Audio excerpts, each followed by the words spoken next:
네, 오늘 우리가 시편 중에 가장 길고 내용이 또 한편 어려운 그런 시편 119편을 함께 살펴볼 차례가 되었습니다.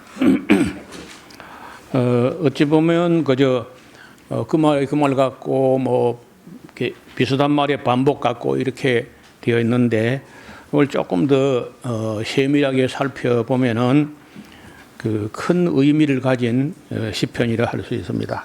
에스라라고 하는 분이 이 시편을 썼을 거다. 그 확정된 증거는 없지만은 대부분의 성경학자들이 그렇게들 고백합니다.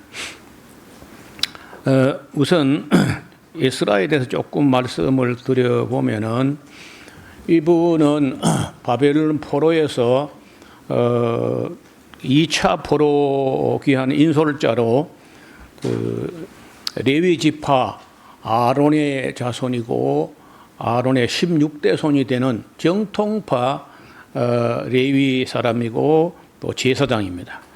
제사장 겸 학사 에스라라고 하는 사람은 페르시아에 있을 때에도 이미 연세가 좀 많았고 페르시아 황제에게 법률을 자문하는 그런 자리에 있었다고 합니다. 이분은 그 페르시아에 있었다면은 페르시아 황제의 예우를 받으면서 아무 어려움 없이 여생을 보낼 수 있는 그런 분이었지만은 자기 안일한 삶에 안주하지 않고 그 척박한 예루살렘으로 돌아와서 뭘 하려고 했냐면은 그 성경을 가르칠 결심을 했다는 거예요. 이게 여러분 그 신구의 66권 중에 한 번만 딱 나오는 이야기입니다. 국민들에게 성경을 율법을 가르치기로 결심했다.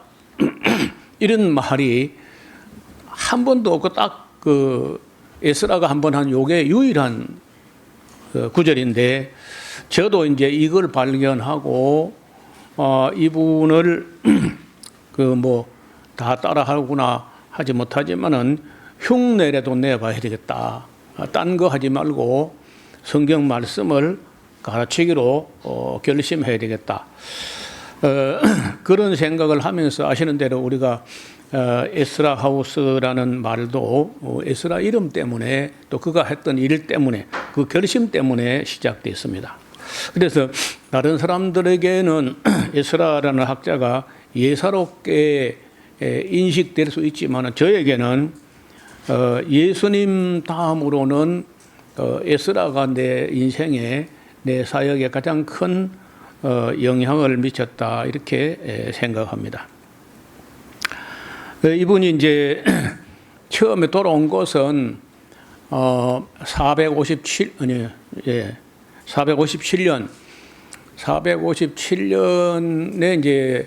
1754명을 이끌고 제2차 포로기한 인솔자로 돌아왔습니다.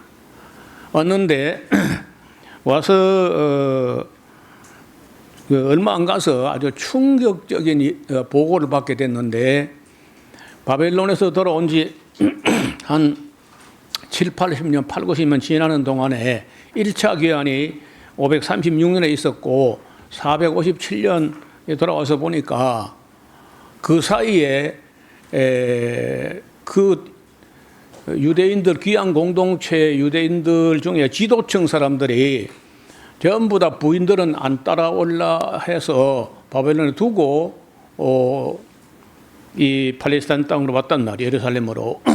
그리고 남자들이 독취하는 게 좋지 못하니까 아마 처음에는 가정부처럼 어떤 여인들을 집안에 들이기 시작했던 모양인데 그런 설명은 없지만은 버젓이 아내들이 그 바벨론에 살고 있는데 다른 여자하고 결혼한다는 건 말이 안 되거든요. 그러니까 그럼에도 불구하고 왜 어쩌다가 이런 지도층 사람들이 이방 여자를 집안에 들이게 됐느냐 하는 거는 합리적 추론이 가능하다는 거예요.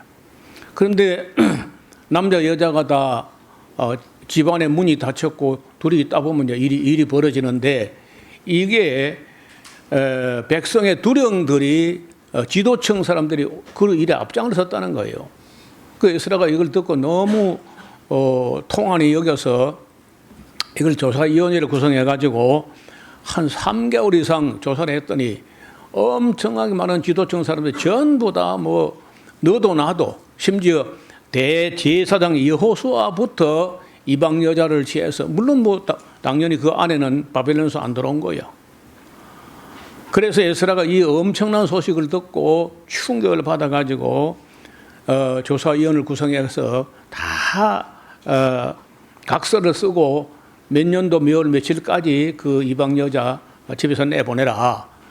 그렇게 했는데 이게 큰 문제가 돼가지고 그 여자들이 친정 뭐 집으로 돌아가가지고 온갖 패거리들을 끌고 와가지고 예루살렘을 함락시키고 성을 허물고 백성들을 남자를 죽이고 포로 잡아가고 막 이런 어마어마한 대변고가 있었는데 그러다 보니까 막상 성경 가르치려고 해서 왔는데 성경은 고사하고 이방 여자를 취해가지고 이게 막 심지어 자녀를 낳은 사람도 있고 이렇게 되니까 에스라의 계획에 차질이 생긴 겁니다. 그래서 전혀 성경 뭐 교육을 하지 못하고 있다가 그 모든 것을 수습하는데 느헤미야가 와서 협력하면서 얼마나 열심을 했던지 그 무너진 성벽을 52일 만에 완전히 다 중건을 하고 성문을 달고 빗장을 지르고 좀 안전하게 이렇게 했습니다. 그래도 남자들 수가 너무 많이 끌려가고 죽고 뭐 우리 하다 보니까 어려웠습니다. 그래도 에스라 느헤미야가 그 성벽을 준공을 하고 아마 준공식 하는 날에 큰 잔치를 했던 것 같아요. 그 잔치를 해가지고 뭘 했냐면은 두 팀을 나눠가지고 한 팀은 에스라가 인솔해가지고 성 이쪽으로 돌고 또 한 팀은 느헤미야가 인솔해가지고 성 반대편으로 돌아가지고 함께 한 바퀴 삥 돌고 함께 두 팀이 만나가지고 그 만난 자리에서 하나님 성전으로 와서 하나님께 감사 예배를 드리는 그런 잔치가 있었는데 그래서 그때사 백성들이 원했습니다. 에스라가 원래 올 때는 백성들이 원하든 원치 않든 간에 성경을 가르치겠다고 결심하고 왔지만은 여러분 아무리 가르칠 사람이 결심해도 배우려는 사람이 배우려고 안 하면요 그거 어려운 거야. 그런데 놀랍게도 그 이제 정리할 걸 정리하고 이렇게 다 된 다음에 바벨론 포로 가기 전이나 포로 후에도 그 바벨론 돌아온 사람들이 성경을 잘 몰라요. 교육을 해도 잘 모를 수 있는데 교육을 뭐 그동안 안 했으니까 잘 모르는 겁니다. 그래서 자기들이 뭘 깨닫는지 모르는 백성들이 에스라에게 요청을 해요. 우리에게 성경을 가르쳐 주세요. 이렇게 이제 요청을 하니까 그러면 뭐 그걸 해보자 하고 이제 성경을 아마도 그 5경만 가지고 한 것 같습니다. 5경을 차근차근 읽어가는 중에 보니까 아니 성경을 읽어가다 보니까 무슨 말이 나오냐면 7월이 되거든. 우리나라 달력을 한 그 9월 말에서 10월 초 그 7월이 되면은 백성들 다 남자 여자 유치원생 외국인까지 불러 모아가지고 이 성경을 다 낭독해주고 설명해주고 깨닫게 해서 여호와 경외하기를 배우게 하라 하는 모세의 유언이 발견된 거야. 그 집회하기 전에는요 에스라도 그런 명령이 있는지 몰랐어. 그 읽다 보니까 나오는 거예요. 그래서 마침 그때가 아마 그 우리 달력으로 제가 AI에게 한번 물어봤어요. BC 444년 초막절이 오늘 태양력으로 하면은 한 며칠쯤 되겠나 보니까 자기들도 그까지는 계산 안 해봐 잘 모르겠다고 하면서 생뚱맞은 질문하니까 그래서 자기들 대충 짐작하기로는 BC 444년 10월 8일경이 초막절 첫날일 가능성이 크다. 그까지 나와서 10월 8일쯤 되면 이제 포도 따기를 다 마치고 그 포도즙을 짜서 포도주를 담그고 나면은 1년 농사가 완전히 끝나는 거예요. 그래 이제 그때 그 초막절 잔치를 하는 건데, 그래 보니까 또 읽어보니까 그때는 그냥 초막절이 아니고 성경 강좌를 하되 집에 가서 하는 게 아니고 초막을 지어 가지고 풀을 가지고 이렇게 캠핑하듯이 이렇게 하고 거기 잠을 자면서 7일 동안 1일부터 7일까지 하고 제8일도 성에 8해 동안 이런 절기를 지키라 하는 명령이 있었다는 거 보고 깜짝 놀라서 그대로 합니다. 그러면서 그 백성들이 막 얼마나 즐거워하고 얼마나 애통하고 하여튼 뭐 그 어마어마한 그런 큰 행사가 있었는데, 그때를 전후해 가지고 에스라는 다시 한번 성경 말씀의 중요성을 깨닫고 다시 모세가 그 남겼던 말 중에 그 유언을 챙겨본 그림을 좀 보겠습니다. 모세의 유언을 좀 본 겁니다. 이게 모세가 이제 모압 평지에서 유언을 남겼던 게 애굽에서 나온 게 BC 1446년인데 40년 지났으니까 1406년경이 돼요. 그래서 이스라엘 백성들에게 유언을 남기면서 그 유언의 맨 끄트머리에 가나안 땅 들어가던 매 7년 정기 면전년 초막절에 온 백성을 남자 여자 유치원생 외국인까지 다 불러 모으고 성경 전체를 다 읽어주고 설명해주고 깨닫게 해가지고 여호와 경유하기를 배우게 해라. 이걸 깨닫고 그런 것을 에스라가 너무 충격을 받고 깨닫고 이제 이 집회를 하는 거예요. 그럼 이 명령을 내린 게 1406년인데 그로부터 444년에 이 10월 8일경에 이 초막절 첫 집회가 열렸다고 보면은 모세가 유언한 지 1000년 만에 그런 모세의 유언이 있었다는 걸 인식을 한 거야. 아무도 인식 못해. 여호수아부터 에스라 때까지 그 누구도 이런 집회를 해야 된다 하는 걸 깨닫지 못한 거예요.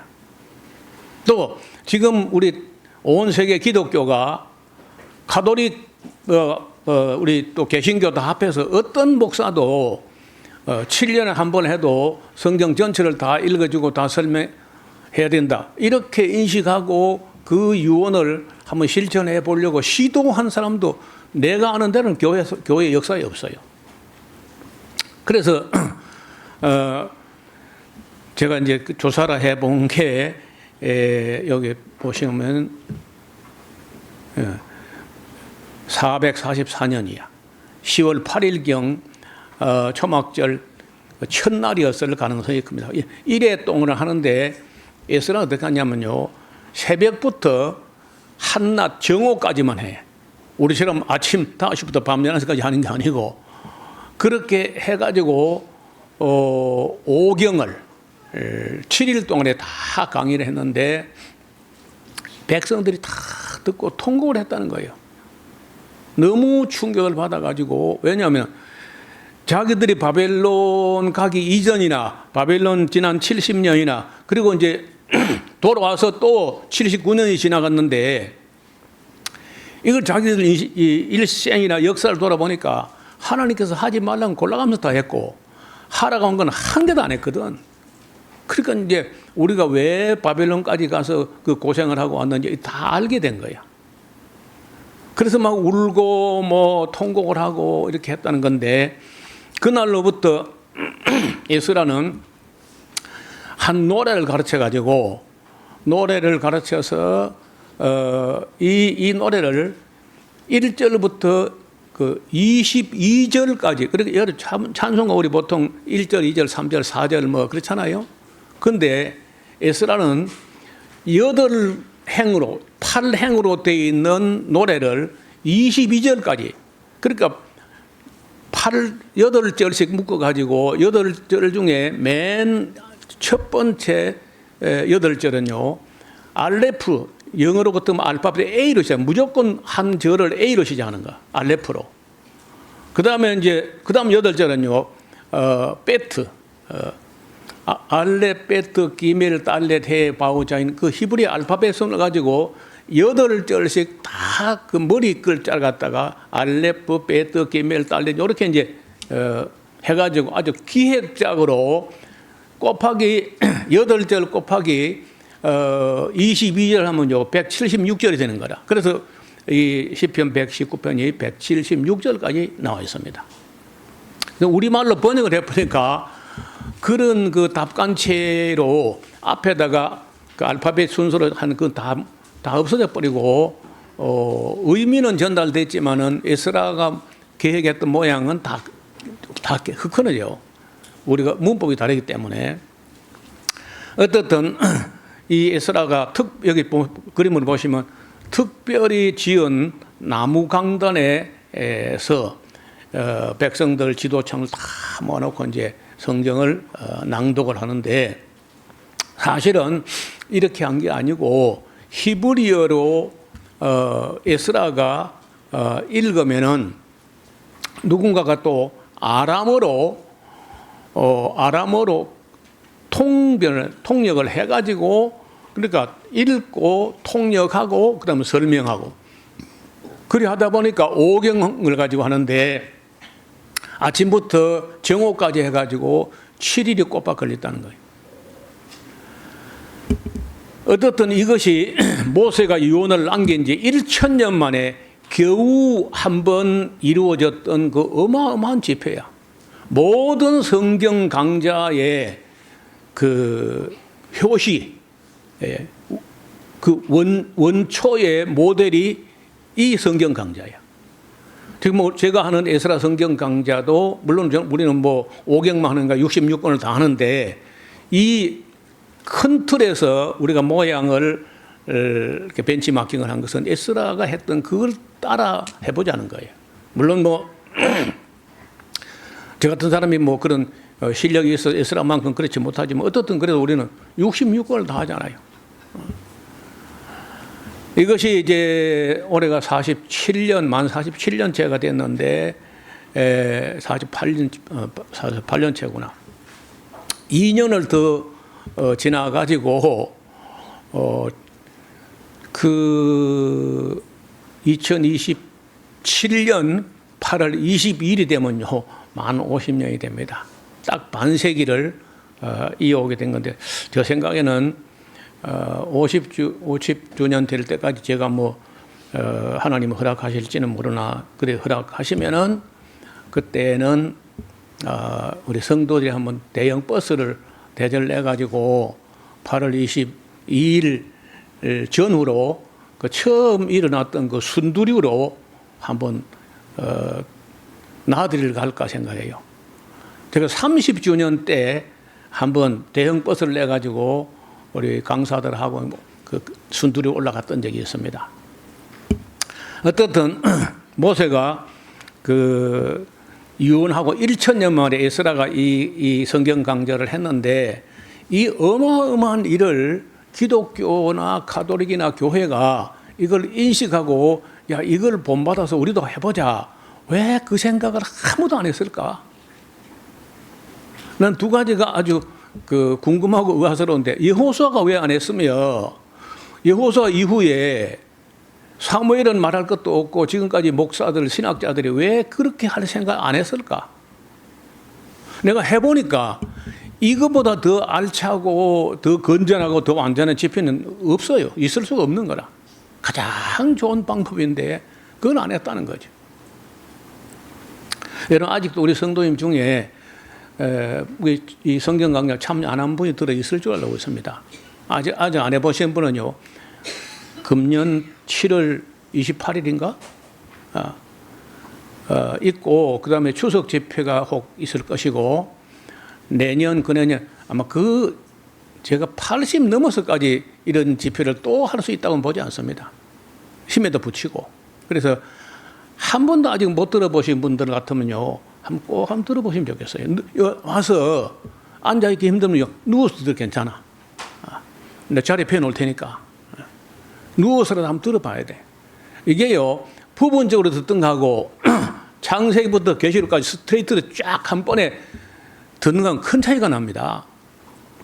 어떤 권사님이 부산에 지금 또 살아 있는데 이분이 저 설교를 그 카세트 테이프로 듣고 또 듣고 테이프가 늘어지도록 듣고 그래 하다가 무슨 생각을 했냐면 내가 이렇게 중요한 걸 갖다가 어떻게 테이프로 듣고 앉았나, 직접 가서 현장에서 라이브로 한번 들어봐야지 하고 참여한 거야. 8년 만에 저 강좌를 듣기 시작한 8년 만에 참여해보고는 자기가 8년 동안 들은 것보다 자기 평생의 신앙생활을 하면서 들은 설교보다 4박 5일에 더 많은 걸 더 바르게 깨달았다.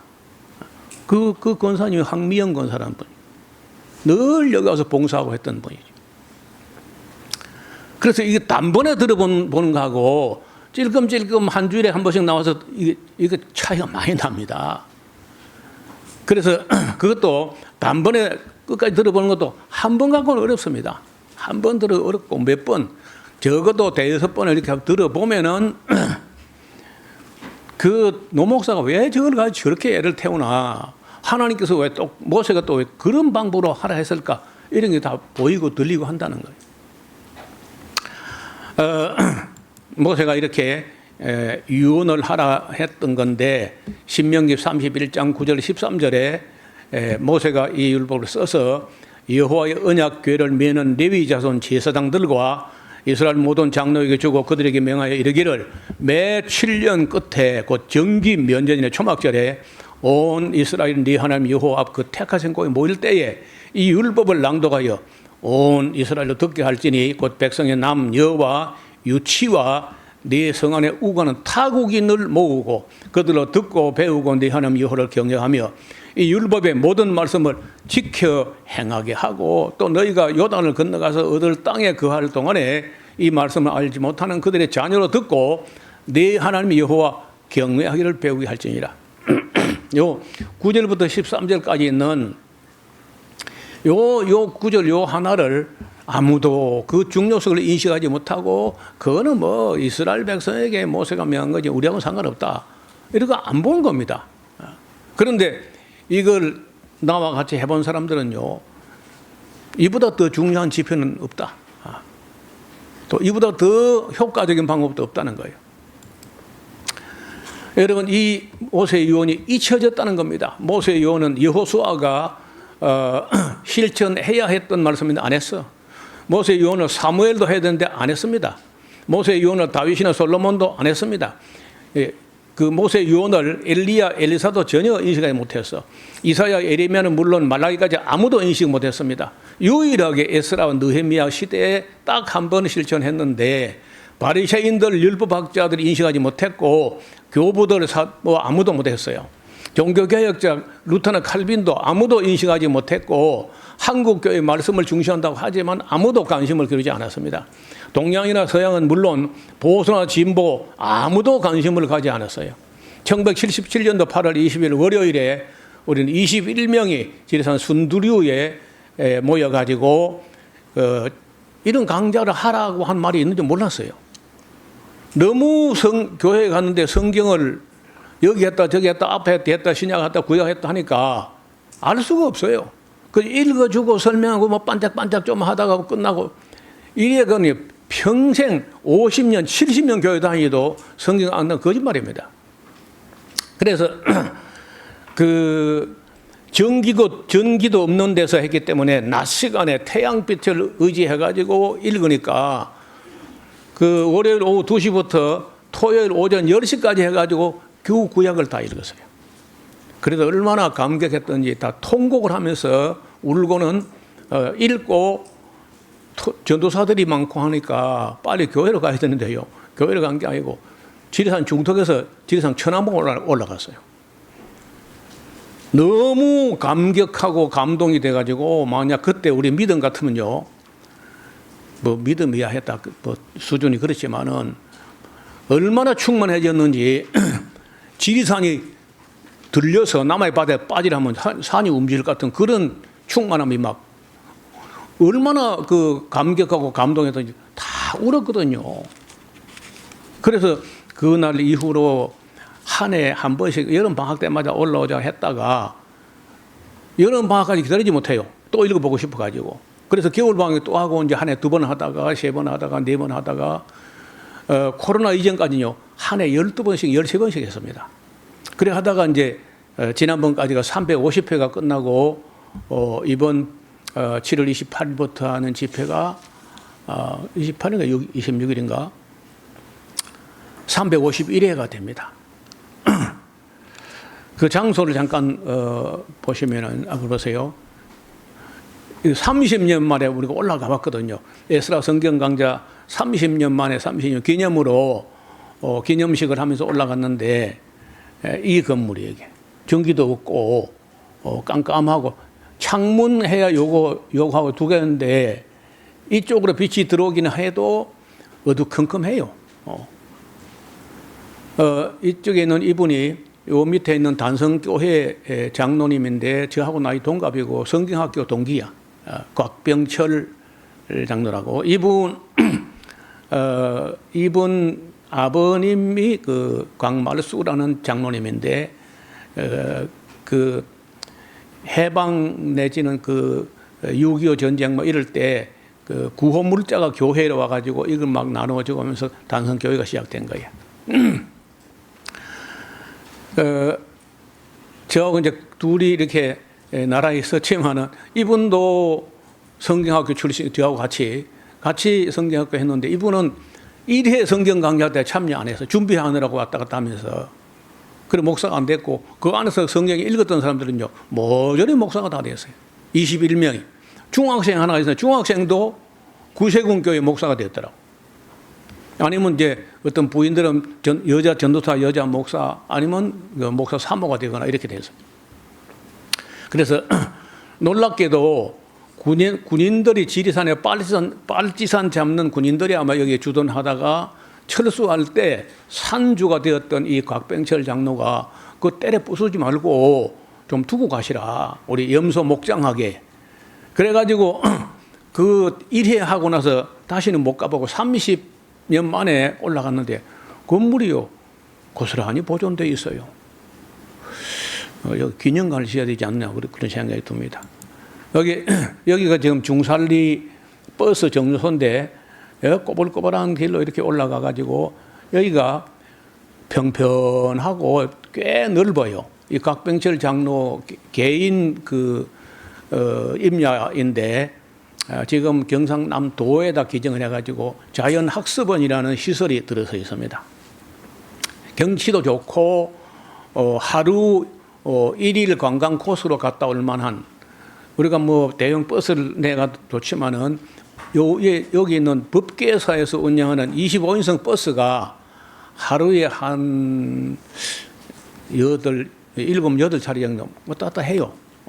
뭐 대중교통하고는 다르지만은 법계사 오는 사람들을 실어 나르기 위해서 뭐 관내에서 허락했던 모양인데 걸어 올라가면요 3시간 걸립니다. 2시간, 3시간. 근데 그 버스가 있으니까 지금이라도 얼마든지 가볼 수 있습니다. 자, 이 에스라가 쓴 이 시를 보면요, 답간체라고 하는 이 문학 기법은 히브리어 알파벳 순서를 따라서 각 절의 첫 글자를 배열한 그 시 형식으로 시편에는 몇 편의 그런 시가 있습니다. 이제 시편 9편도 그런 시고, 10편도 역시 답간체시고, 25편, 34편, 111편, 112편, 145편, 또 37편은 조금 달라요. 37편은요, 두 절마다 알파벳 순서를 바꿔가면서 그 시를 이어갔는데, 대표적인 시편이 있다면 아마도 지금 우리가 공부하려고 하는 이 119편, 그 알레프라는 머리 글자를 해가지고 8절, 베트, 김멜, 달렛 해가지고 8절씩을 만들어가지고, 히브리 문자가 22문자이기 때문에 곱하기 8하면 176절이 된다는 거예요. 근데 보면은 뭘 노래하고 있냐 하면은 앞을 보세요. 별을 바꿔가면서 이제 거의 반복적으로 나오는데 여호와의 법, 여호와의 증거, 주의 도, 주의 법도, 주의 율례, 주의 계명, 주의 판단, 주의 말씀, 주의 규례, 주의 증거. 이런 말이 매 절마다 176절 중에 2절인가 이런 그 중요 키워드가 빠져 있고 나머지는 모든 절마다 들어 있어요. 그러니까 에스라가 성경과 율법을 얼마나 그 즐거워하고 사랑하고 소중히 여기고 노래하고 가르치고 했는지를 시편 119편에 보면 어느 정도 그 읽을 수가 있습니다. 좀 잠깐만 하나 더 볼까요? 이게 이제 여러분 가끔씩 우리 화면에서 보던 글자인데 히브리어는요 우리하고 다르게 거꾸로 이쪽으로 읽어가요. 여기 이제 알레프, 베트, 기멜, 달렛, 해, 바브, 자인, 헤트, 테트, 요드, 카프, 라멧, mem눈, 사멧, 아인, 페, 차테, 코프, 레시, 신, 타. 그래 이거는요 글자 똑같은데 점을 이쪽에 찍으면 신이 되고 이쪽에 쓰면 신이 돼요. 그래 이건 이제 신학교 가면요 제일 먼저 배우는 노래가 좀 노래가 될는지 모르겠다. 알레 벳 기멜 달레 해바브 자인 헤테 요캅 라메 mem눈 사멧 아임 베차데 코브레 신 타브 이렇게 해요. 여러분 다음 주에 다 배워야 됩니다. 이건. 네, 여기 그걸 배우고 나서라야 그 노래를 안 하면요 이거 평생 잘 안 이어져. 근데 노래를 하면요 누구든지 하루 만에 다 알게 되고 조금 어려운 게 있어요. 이게 뭐냐면은 죄송합니다. 여기 해라고 하는데 그 영어 음가 같으면 H하고 같아요. 우리 같으면 흐 하는 후음인데 이거하고 이 해하고 헤드하고 이거 너무 같잖아요. 이거 해하고 헤드 요게 여기 붙어서 바람구멍이 있느냐 없느냐. 요거는 바람구멍이 있고 요거 없어. 헤드. 그다음에 또 있는데 또 어떤 게 있냐면요. 요 타브라고 했어요. 타브하고 이 테터 같잖아요. 근데 요 발이 그냥 쭉 내려오면 이건 헤트고 발에 신발을 신었어. 끝머리. 그래서 발목이 어디 꼬부러져 앞으로 나와 있으면 그 마지막 글자 타브인데 그래서 이게요 인쇄체로 이렇게 해놓으면 구분할 수 있어요. 근데 막 그 필기체로 이렇게 써버리면요, 뭐 이게 잘 분간이 안 돼. 그 다음에 또 비슷한 게 있는데 요게 달렛이라고 하는 다윗이라고 쓸 때 이게 다 우리 같으면 디귿 하는 게 달렛 한 거하고 레시하고 요게 뒷꼭지가 티 나오면 달렛이야. 뒷꼭지가 라운딩하게 돌아가면요 이게 레시인데 이건 영어 발음의 음가가 R 같아. R 레시 하는 이거는 전혀 달렛이거든요.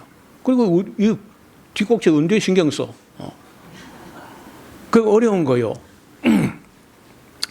그 또 똑같이 또 T 발음이 나는데 이 테트하고 타바가 둘 다 우리 같으면 T 발음이 나는데도 히브리는 다르다는 거야. 우리는 한마디로 똑같아. 그래서 어떻든 제가 전에는 원지교회에서는요, 제가 전도사 때부터 중고등학생들에게 히브리어 읽을 수 있도록 가르쳤어요. 히브리어 단어가 나오면 어떻게 발음하고 읽는지 그걸. 밀양 가서도 했는데 마산서는 제가 안 했던 것 같고 여기 와서 물론 안 했습니다. 그때 히브리어 헬라어를 어떤 읽을 수 있는 정도는 하자. 뭐 조금만 공부하면 되니까. 여러분 이분들은 또 뭐가 있냐면요. 이 알레프를 아라비아 숫자 값으로 쓰는데 그 게마트리아 수비학이라고 해가지고 알레프가 1이야 1. 그리고 베트는 2, 김멜은 3, 달렛은 4야 4. 요 4하고 바보 이게 6이거든요. 요 숫자 나오잖아요 6. 그러면 요 4하고 6하면 10이 되죠. 4하고 6하면 10이잖아. 그다음은 다비드 하면요. 달렛, 바브, 달렛. 그 달렛 4개가 두 번 나오고 가운데 6이 그러니까 14가 되는 거라. 마태가 여기 감동받아가지고, 야, 14다 해가지고, 막 14다. 마태복음 1장에 그런 말이 나올 때, 그 다윗의 이름이 그 숫자 값으로 하면 14가 되니까, 뭐 여기 무슨 신비가 있는 것처럼, 좀 무리한 그런 해석을 하는 경우도 있고, 히브리인들이 그런 그 숫자에 막 또 빠져가지고, 그런 수가 있다는 거예요. 그래서 우리는 지금, 아라비아 숫자는 우리는 원래 우리 숫자가 없잖아요. 그래서 한자를 빌려 쓰다가 지금 아라비아 숫자가 온 세계적으로 뭐 공용어처럼 공통 숫자가 되었기 때문에 빌려 쓰는데 히브리인들은 이걸 가지고 숫자를 딱 하면 실수합니다. 왜냐하면 아까 봤죠. 글자가 해하고 헤트하고 이 타브하고 세 글자가 거의 비슷비슷하게 생겨가지고 필기체로 쓰면요, 까딱하면 혼돈한다는 거예요. 음가를 하면은 이렇게 알레프라는 이 글자는 제일 우리도 우리 글자도 그렇고 영어에도 그렇고 히브리어도 그렇고 제일 참 신비한 글자가 뭐냐면요, 아라고 하는 이 음가를 가진 이 아는요, 분명히 모음이잖아요. 아는. 그런데 자음 없이 이응이 없이 아면요, 글자가 우리는 안 되는 게 되겠어. 아로 읽으면 되는데 그럼 뭘 해야 되겠다는 거예요. 거기다가 이응, 응가 이응이 나는 하는 이게 응은 이제 밑에 그 종성으로 달면 이응 받침이 되는데 그냥 밑에 해도 응은 돼. 그래도 그 너무 허전했던지 뭐 갖다 붙이자. 근데 히브리인들 우리도 마찬가지야. 그래서 왜 그 실제로 음을 나오지도 않는 갖다 이응을 갖다 붙였을까? 좀 어렵고 까다로운 문제인데 어떻든 알레프라는 거는 실제로는 묵음과 같아요. 근데 그 히브리인들에게 있어서는 아라고 할 때 모음 글자가 없어요. 히브리인들. 그래서 이제 아라 할 때 이 알레프를 갖다 놓고 아를 하는 거예요. 그 참 어려운 이야기죠. 그래 우리 글은 뭐 우리 글도 비슷한데 여러분 이응 없어도 우리가 그 모음 아자면 써도 아가 되잖아요. 근데 그렇게 하지 않고 이응을 갖다 붙여놨다. 알레, 베드, 기멜, 베드는 영어로 B 혹은 B하고 비슷해요. 김멜은 우리말 기역처럼 김멜, 달렛, 해, 바우, 자인, 헤텟, 욤, 캄. 그러니까 이 지금 첫 번째 오늘 만나는 8절 시편 119편 1절부터 8절까지는요. 무조건 첫 글자를 알레프로 되어 있어요. 알레프, 이 글자. 8개 쭉 같이 머리 글자가 알레프로 나와 있다고. 그 다음 9절부터 16절까지는요.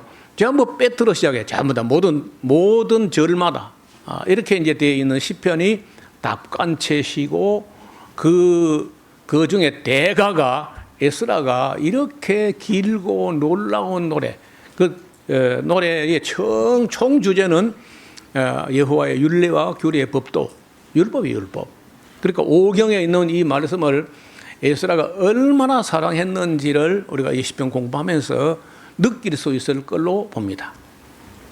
자, 이 본문을 조금씩 정리해 가야 되는데 시간이 벌써 다 된 것 같아요. 119편 행위 완전하여. 여러분 사람이요 믿음만 갖고 믿습니다 그것 갖고는 안 돼. 행위가 안 따라오는 믿음은 그 가짜야. 그래서 참 믿음은 반드시 행위를 동반하게 되는데 행위 완전하여 여호와의 법에 행하는 자가 복이 있다는 거야. 야, 이거 보세요. 사람이 이 세상에 많고 많은 책 중에 어떻게 가지고 성경을 딱 맞닥뜨렸다. 성경을 만났다. 결정적으로 만나가지고 성경을 만나고 만져보고 누워 잘 때 머리에 베고 잔다고 믿음이 생기는 거 아니야.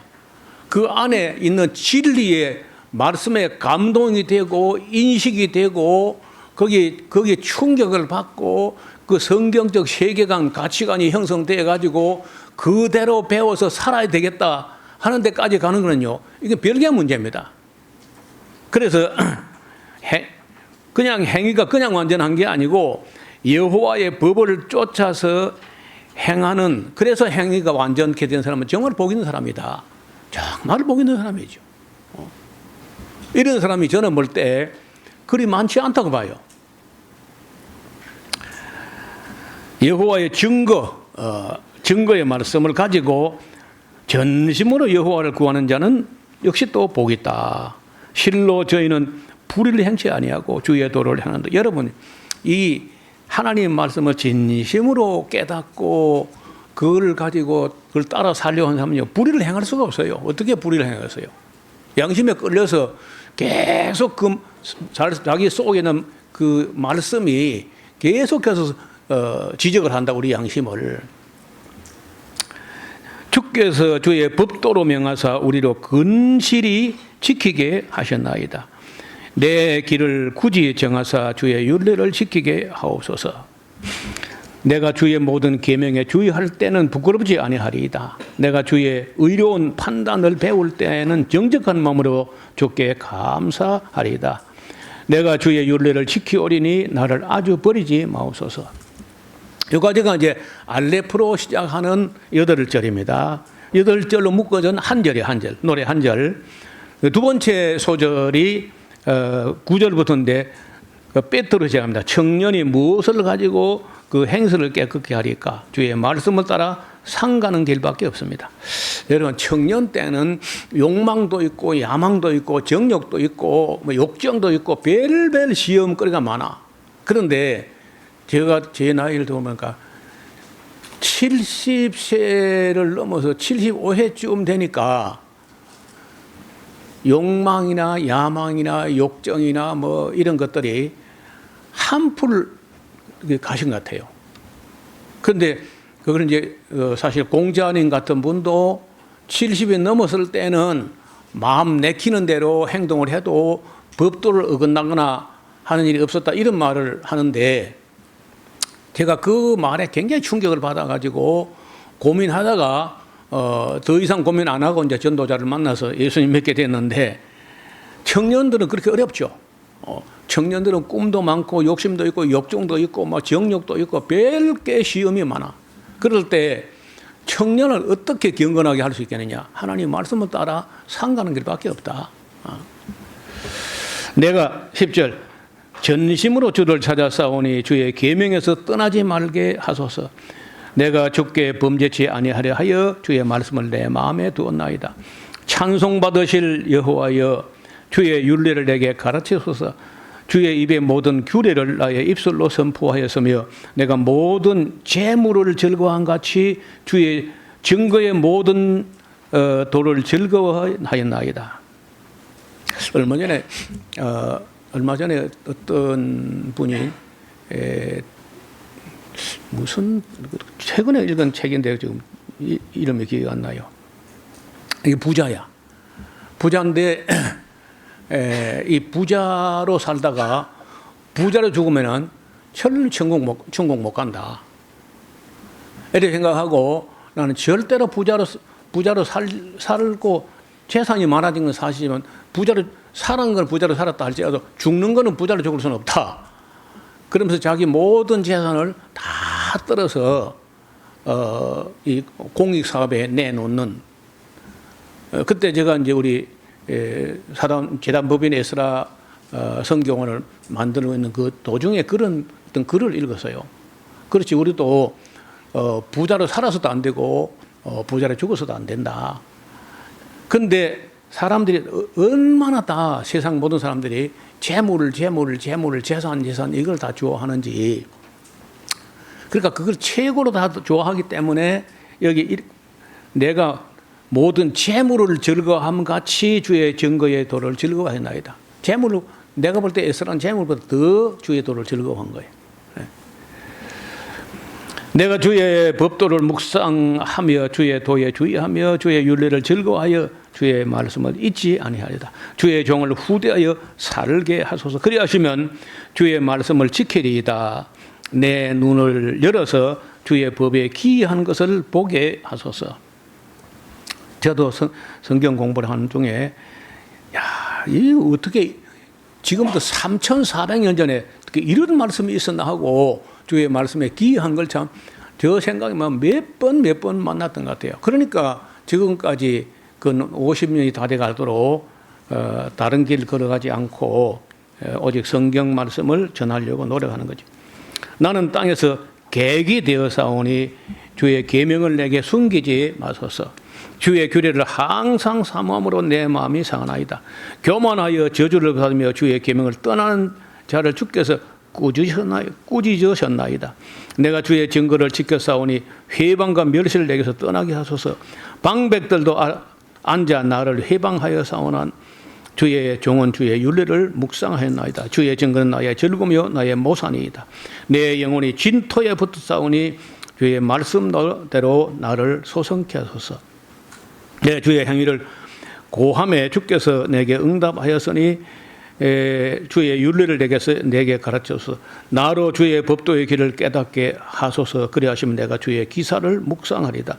나의 영혼이 눌림을 인하여 녹사오니 주의 말씀대로 나를 세우소서. 거짓 행위를 내게서 떠나게 하시고 주의 법을 내게 은혜로이 베푸소서. 내가 성실한 길을 택하고 주의 규례를 내 앞에 두었나이다. 내가 주의 증거에 밀접하여 싸우니 여호와여 나로 수치를 당케 마소서. 주께서 내 마음을 넓히 씌우면 내가 주의 계명의 길로 달려가리이다.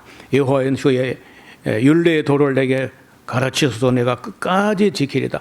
나로 깨닫게 하소서. 내가 주의 법을 준행하며 전심으로 지키리다. 나로 주의 계명의 첩경으로 행케 하소서. 내가 이를 즐거워함이니이다.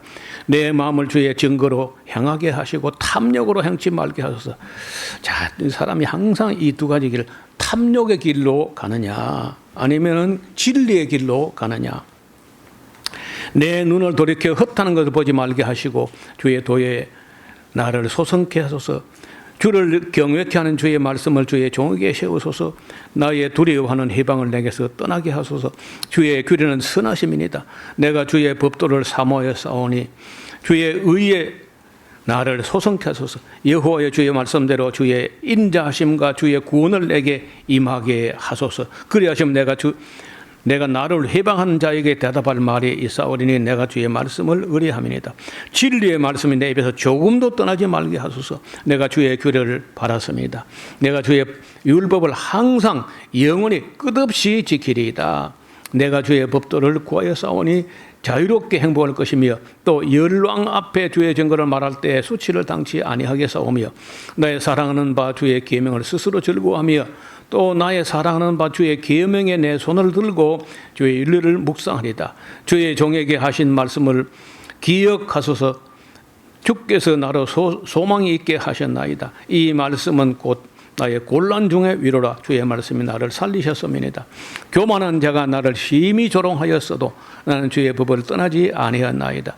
여호와여 주의 옛 규례를 내가 기억하고 스스로 위로하였나이다. 주의 율법을 버린 악인들을 인하여 내가 맹렬한 노예에 잡혔나이다. 나의 나그네 된 집에서 주의 율례가 나의 노래가 되었나이다. 그러니까 에스라는 바빌론에 있을 때부터 이 율법을 공부하다가 큰 감동을 받은 것 같아요. 그래서 자기 민족 자기 동족이 바빌론에서 돌아가서 79년 전에 스룹바벨의 인솔로 돌아와서 겨우 성벽을 성곽을 마치고 예배당 성전 지었다 할지라도 그거는 하드웨어 껍데기 불과해. 그런데 성경 안 가르치면은 아무것도 아니다는 거예요. 그래서 자기가 그 페르시아 황제 법률 담당 자문위원 자리를 내려놓고 예루살렘 와서 성경을 가르치다가 온 거거든요. 그러니까 그 나그네는 길에서도 그 자기가 그 율례가 자기 노래가 되었다는 거예요. 여호와여 내가 밤에 주의 이름을 기억하고 주의 법을 지켜나이다. 그 소유는 이것이니 곧 주의 법도를 지킨 것이다.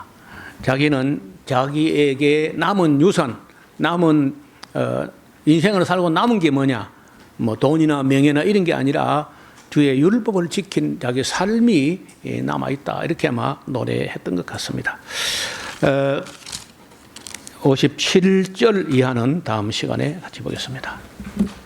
하나님 아버지, 하나님의 사람 에스라가 모세가 남겼던 유언을 미처 알지 못하고 사람들이 원해서 시작했지만은 성경 말씀을 읽고 가르치고 교육하다 보니까 모세가 남긴 유언이 있었다는 것을 새삼스럽게 깨닫고 얼마나 놀랐겠습니까? 그래서 그가 이렇게까지 주의 율례와 법도와 계명과 증거를 또 판단과 말씀을 사모하고 노래하고 이를 가르치고 증거하려고 이 길고 놀라운 시를 써서 가르쳐서 잊지 않게 하려고 했던 것 같습니다. 그러나 이스라엘 백성은 에스라 이후에 금방 또 말씀에서 멀어져 버렸고 그 이후 400년 동안 아무 예언자도 보내지 않았던 것을 우리가 다시 돌아보게 됩니다. 아버지 하나님, 지금까지 온 세상 교회가 이 말씀을 전체로 읽고 묵상하고 가르치고 배워서 여호와 경외하기를 가르치고 배워야 한다는 사실을 지금도 거의 인식을 못하고 있는 것 같습니다. 바라오기는 모든 교회 모든 목회자가 이 말씀을 다시 재발견하고 허탄한 것을 버리고 양식 아는 것이나 배부르게 못할 것을 해서 헛수고하지 아니하고 모든 프로그램 다 내려놓고 하나님 말씀을 전체로 가르치는 역사가 시작되게 하여 주옵소서. 예수님 이름으로 감사드리며 기도하옵나이다. 아멘.